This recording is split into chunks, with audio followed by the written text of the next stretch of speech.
Sumavridvishavani. Om Shanti Shanti Shanti.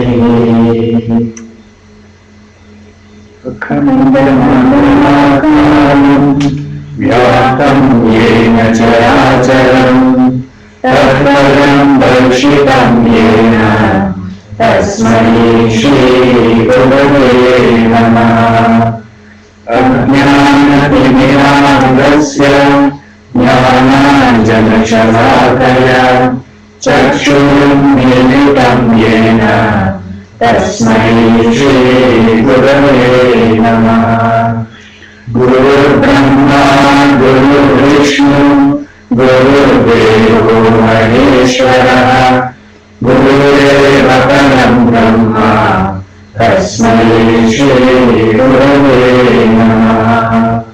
Stavaram Brahmanam Bhratam Yatkinchit Sacharacharam Tatparam Darshitam Yena Tasmai Shri Gurave Namaha.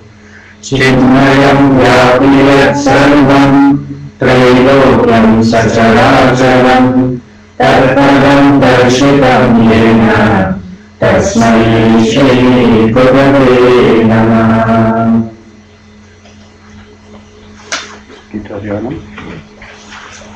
Om Bhataya Pratibodhitam Bhagavata Narayana Swayam Vyasena Kavitam Purana Munina Madhye Mahabharatam Advaitamritavarshini Bhagavati Ashtadashadhyayini Ambatvamanusantanami Bhagavad-gite Bhagavad-deshini Yam Brahma Varunendra Rudra Marutara Stunvanti Vegestave Vedai Sangapada Pramopanishade Gayam Priyam Samada Dhyanavastita Tadgavena Manasa Pashyam Priyam Yogino Yashyantam Navidusura Suragana Devaya Tasmai Namaha Devaya Tasmai Namaha.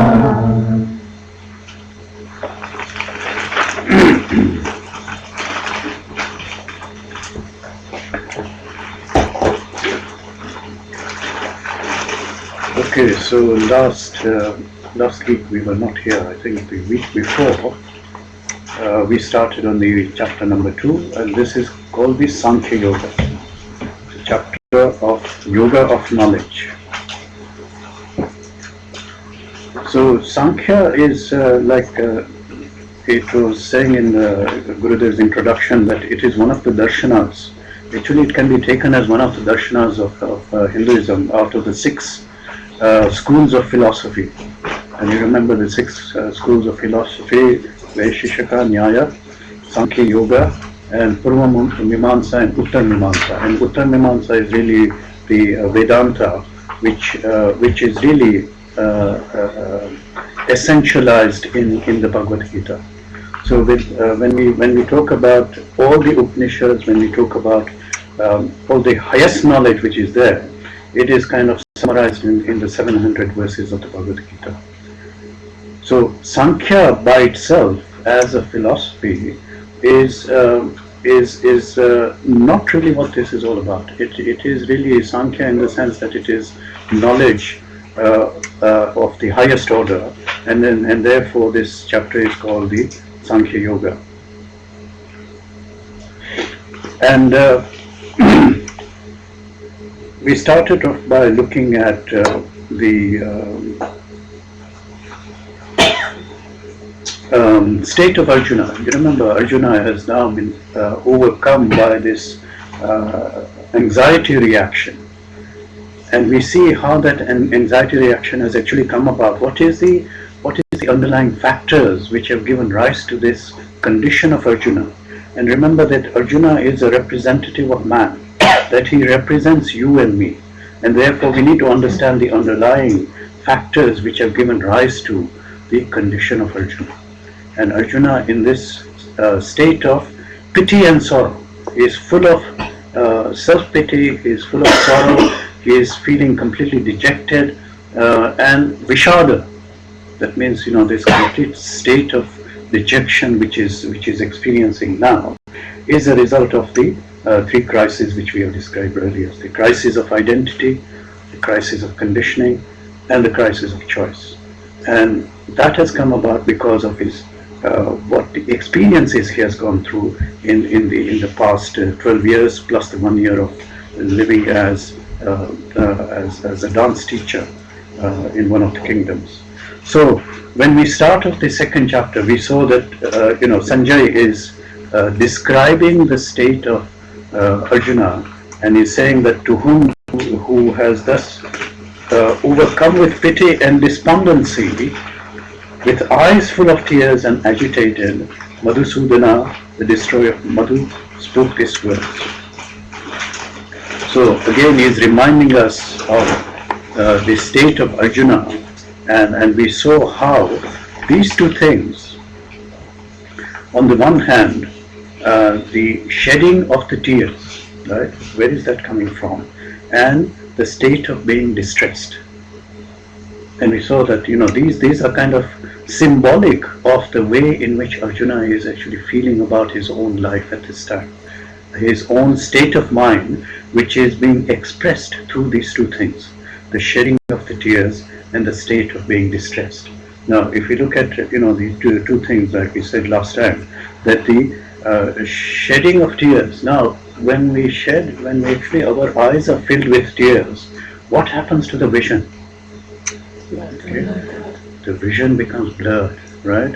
So we are no longer able to see clearly what is out there, and that is a state which is external to us, in the sense that I do not see what is outside myself, but inside myself, which is giving rise to the tears, is the state of inner disturbance.